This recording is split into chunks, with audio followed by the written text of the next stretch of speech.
T-minus 5, 4, 3, 2, 1. Booster ignition and liftoff of Discovery, hoisting harmony to the heavens and opening new gateways for international science. Discovery has cleared the tower. มนุษย์จะย้ายไปอยู่บนดาวอังคารได้อย่างไร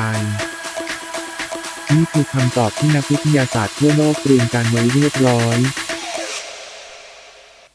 แม้การสำรวจดาวอังคารในไม่กี่ปีที่ผ่านมาจะยังไม่ปรากฏสัญญาณของสิ่งมีชีวิต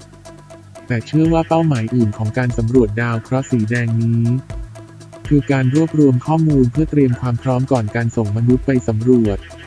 และนำไปพัฒนาเทคโนโลยีที่จะใช้เปลี่ยนแปลงให้ดาวอังคารกลายเป็นโลกใบที่2อีกด้วย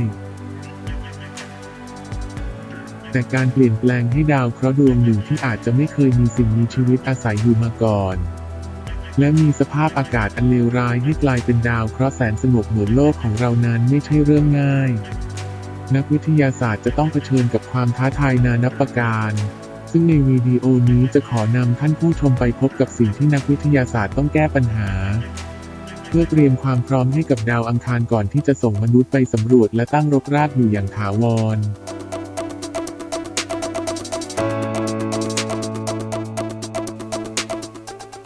บรรยากาศอันเบาบางและเป็นพิษดาวอังคารปราศจากซึ่งสนามแม่เหล็กอันแรงกล้าที่คอยปกป้องอันตรายจากลมพายุสุริยะของดวงอาทิตย์มันเนื่องมาจากแกนกลางของดาวอังคารได้เย็นตัวลงและไม่มีการไหลเวียนของแมกมาจึงไม่เกิดปรากฏการณ์ไดนาโมที่สร้างสนามแม่เหล็กล้อมรอบดวงดาวดังเช่นโลกของเราอย่างไรก็ดีนักวิทยาศาสตร์เชื่อว่าครั้งหนึ่งแกนกลางของดาวอังคารเคยมีสภาพเป็นแมกมาเช่นเดียวกับโลกเมื่อ 4,000 ล้านปีก่อนแต่ดาวอังคารมีขนาดเล็กและหนาแน่นน้อยกว่าโลกมากส่งผลให้แกนกลางเย็นตัวลงอย่างรวดเร็วจนไม่สามารถสร้างสนามแม่เหล็กขึ้นมาปกป้องดวงดาวได้อีกนี่อาจเป็นสาเหตุที่ทำให้ดาวอังคารไม่มีโอกาสได้ก่อกำเนิดสิ่งมีชีวิตขึ้นมาเพราะสภาพที่เคยเหมาะสมก่อนหน้านี้ได้ถูกเปลี่ยนให้เป็นสภาวะอันเลวร้ายอย่างรวดเร็วเมื่อปราศจากสนามแม่เหล็กชั้นบรรยากาศของดาวอังคารจึงถูกลมสุริยะพัดหายไปอย่างละน้อยคล้ายกับลมที่พัดผิวทรายจนกระทั่งทรายหมดไปจากพื้นที่แห่งนั้นส่งผลให้บรรยากาศของดาวอังคารมีความหนาแน่นเพียง 1% ของบรรยากาศโลกอีกทั้งยังเต็มไปด้วยแก๊สคาร์บอนไดออกไซด์กว่า 96% มนุษย์จึงมิอาจเดินเล่นบนดาวอังคารได้โดยปราศจากถังออกซิเจนด้วยบรรยากาศที่บางเบายังส่งผลให้ดาวอังคารไม่สามารถดูดซับความร้อนจากดวงอาทิตย์ได้อุณหภูมิพื้นผิวเฉลี่ยของดาวจึงอยู่ที่ -63 องศาเซลเซียสและอาจมีอากาศที่แตกต่างกันอย่างสุดขั้วในฤดูร้อนณวันที่ร้อนจัดของดาวจะมีอุณหภูมิราว 35 องศาเซลเซียสในขณะที่วันที่หนาวที่สุดอาจมีอุณหภูมิลดต่ำลงถึง -135 องศาเซลเซียสเลยทีเดียวเท่านั้นยังไม่พอด้วยความบางของชั้นบรรยากาศทำให้ความร้อนจะถูกสะสมอยู่เหนือพื้นผิวเพียงเล็กน้อยเท่านั้นก่อนที่จะกลายเป็นอุณหภูมิติดลบคุณลองนึกภาพว่าหากคุณยืนอยู่บนดาวอังคารบริเวณตาตุ่มของคุณอาจจะรู้สึกถึงอากาศอุ่นๆจากความร้อนที่ดาวอังคารสะสมไว้แต่เมื่อเลยตาตุ่มขึ้นมาแล้วก็จะกลายเป็นอากาศที่เย็นจัดจนแช่แข็งร่างกายของคุณได้เลยรังสีและพายุทรายโดยปกติแล้วมนุษย์จะได้รับกัมมันตรังสีราว 6.2 มิลลิซีเวิร์ตต่อปีและร่างกายมนุษย์สามารถทนต่อรังสีได้เมื่อได้รับรังสี 200 มิลลิซีเวิร์ตต่อปีส่วนนักบินอวกาศนั้นองค์การนาซาอนุญาตให้รับรังสีได้ไม่เกิน 500 มิลลิซีเวิร์ตต่อปีซึ่งหลังจากกลับมาจากการทำภารกิจนอกโลกแล้วก็จะมีการตรวจสุขภาพและดูแลกันอย่างยาวนานเพื่อป้องกันภาวะแทรกซ้อนจากกัมมันตรังสีแต่ว่าเมื่ออยู่บนพื้นผิวดาวอังคารจะมีการแผ่กัมมันตรังสีราว 244.5 มิลลิซีเวิร์ตต่อปีนั่นหมายความว่ายิ่งอยู่บนดาวอังคารนานเท่าไรยิ่งเสี่ยงต่อการได้รับอันตรายจากกัมมันตรังสีมากขึ้นเท่านั้นคุณอาจมีอาการตั้งแต่คลื่นไส้อาเจียนปวดศีรษะหรือผิวหนังลอกไปจนถึงความเสี่ยงในการเกิดมะเร็งและเสียชีวิตในที่สุดนอกจากกัมมันตรังสีแล้วดาวอังคารที่ได้ชื่อว่าเป็นดาวสีแดงมีพื้นผิวเป็นทรายจำนวนมาก พายุทรายคือปรากฏการณ์ที่พบเห็นได้บ่อยบนดาวเคราะห์ดวงนี้และในบางฤดูกาลจะมีพายุทรายเกิดขึ้นอย่างต่อเนื่องปกคลุมทั่วดาวซึ่งปรากฏการณ์นี้จะเป็นอุปสรรคในการทำภารกิจของนักบินอวกาศรวมถึงการตั้งถิ่นฐานก็คงต้องเลือกใช้วัสดุที่มั่นคงและทนต่อลมพายุได้ดีด้วยแรงโน้มถ่วงน้อยกว่าโลกบนดาวอังคารมีแรงโน้มถ่วงน้อยกว่าโลกราว 38% ส่งผลให้คุณมีน้ำหนักลดลงอีก 38%เช่นจากน้ำหนัก 100 กิโลกรัมจะเหลือน้ำหนักเพียง 62 กิโลกรัมนอกจากนี้คุณจะสามารถกระโดดได้สูงขึ้นให้ความรู้สึกเหมือนกำลังลอยอยู่ในอากาศนั่นอาจจะฟังดูเข้าท่าไม่น้อยแต่การอยู่ในพื้นที่ที่มีแรงโน้มถ่วงน้อยอาจส่งผลกระทบต่อสุขภาพของคุณได้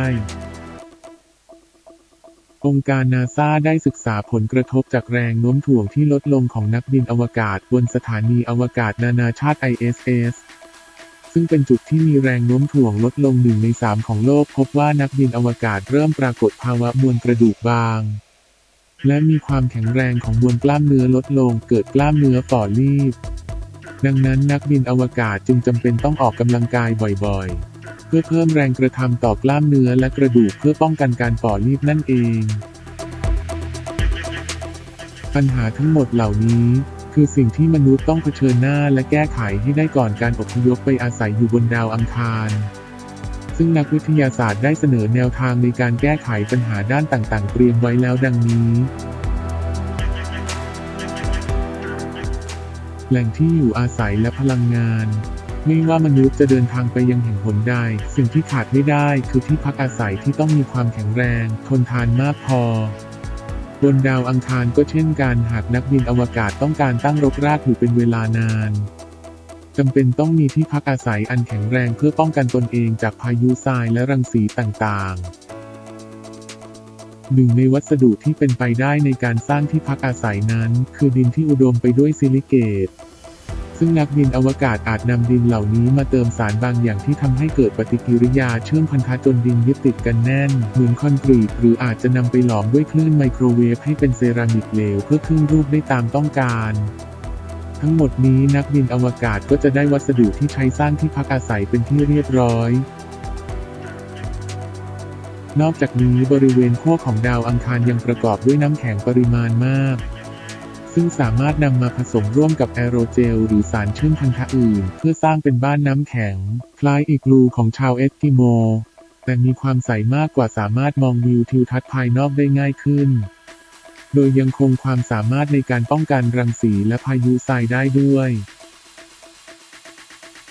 ถัดมาคือพลังงานเริ่มแรกนักวิทยาศาสตร์คาดว่าจะใช้พลังงานแสงอาทิตย์และพลังงานลม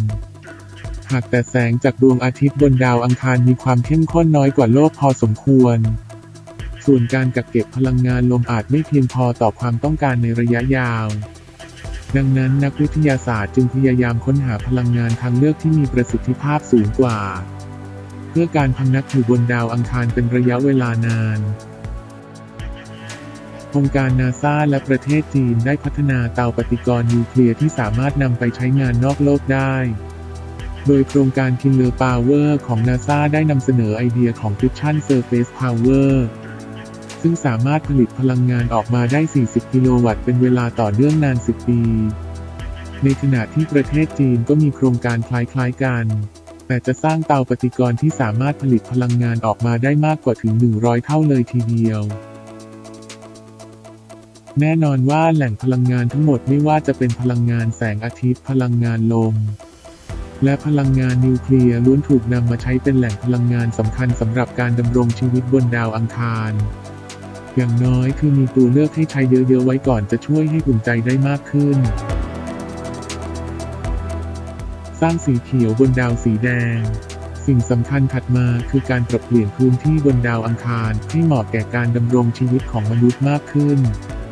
โดยประกอบด้วย 3 กระบวนการหลักคือการทำให้พื้นผิวดาวอุ่นขึ้นมีบรรยากาศที่หนาขึ้นและสุดท้ายคือมีสภาพแวดล้อมคล้ายโลกมากขึ้นซึ่งนักวิทยาศาสตร์ได้มีการทดลองต่างๆที่ครอบคลุม 3 กระบวนการที่เตรียมไว้เป็นที่เรียบร้อยเริ่มต้นจากการทำให้บรรยากาศบนดาวอังคารมีความหนาแน่นเพิ่มขึ้นจ จะทำควบคู่ไปกับการทำให้พื้นผิวบนดาวอุ่นขึ้นวิธีการนั้นง่ายมากๆและคาดว่าผู้ชมน่าจะพอเดากันได้มันคือการสร้างภาวะเรือนกระจกให้กับดาวอังคารนั่นเองในเมื่อโลกเราร้อนขึ้นด้วยภาวะเรือนกระจกการสร้างภาวะเรือนกระจกจะช่วยให้ดาวอังคารอุ่นขึ้นได้ด้วยเช่นกัน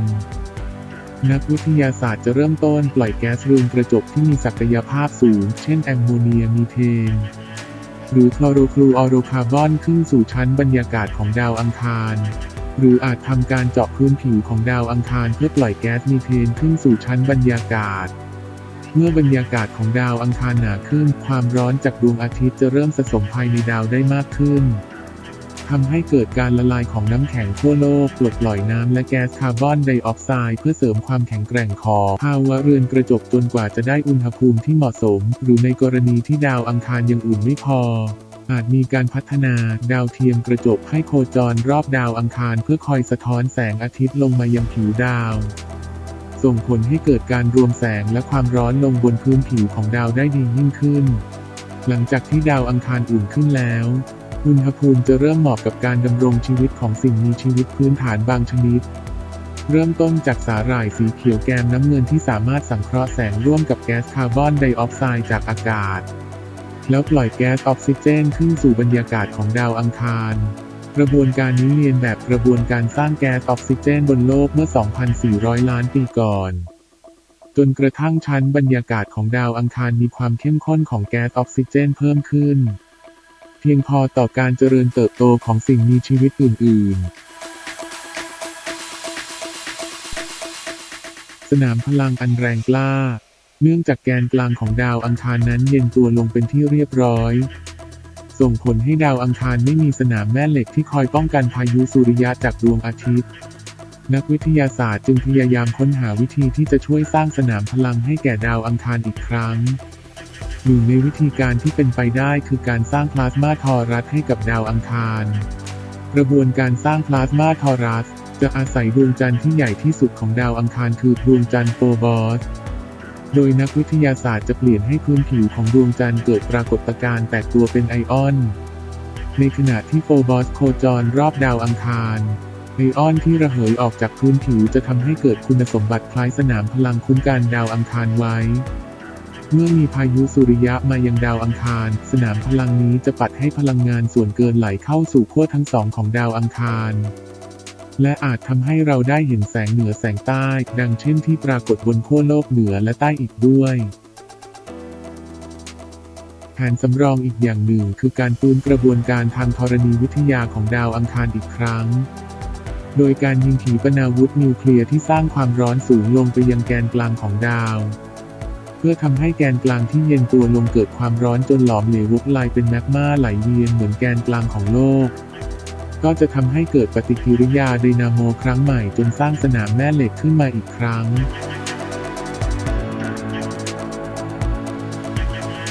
แรงโน้มถ่วงปริศนาด่านสุดท้ายวิธีการเปลี่ยนแปลงดาวอังคารข้างต้นมีความเป็นไปได้ที่จะสำเร็จลุล่วงไปด้วยดีทว่าสิ่งหนึ่งที่ท้าทายและยังไม่มีแนวทางในการเปลี่ยนแปลงคือแรงโน้มถ่วงของดาวอังคารเนื่องด้วยดาวอังคารมีขนาดเล็กกว่าโลกจึงส่งผลให้มีแรงโน้มถ่วงน้อยกว่าโลกอย่างหลีกเลี่ยงไม่ได้ดังนั้นช่วงแรกของการดำรงชีวิตบนดาวอังคารนักบินอวกาศจำเป็นต้องมีระเบียบวินัยในการรักษาสุขภาพไม่ว่าจะเป็นการตรวจวัดปริมาณรังสีในร่างกายการออกกำลังกายเป็นประจำและออกบ่อยครั้งรวมถึงการรับประทานอาหารที่ถูกสุขลักษณะซึ่งจะต้องเป็นเช่นนี้ไปเรื่อยๆจนกว่าจะสามารถหาวิธีสร้างแรงโน้มถ่วงที่เพิ่มขึ้นบนดาวอังคาร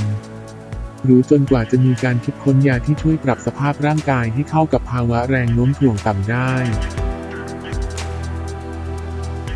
และทั้งหมดนี้คือปัญหาและแนวทางการแก้ไขทั้งหมดที่ต้องดำเนินการให้เสร็จสิ้นเพื่อเปลี่ยนแปลงให้ดาวอังคารเหมาะกับการเป็นแหล่งดำรงชีวิตของมนุษย์รวมถึงสิ่งมีชีวิตอื่นๆด้วยหากสามารถจัดการได้อย่างครบถ้วนแล้วคราวนี้คุณก็สามารถเรียกดาวอังคารว่าโลกใบที่2ได้เสียที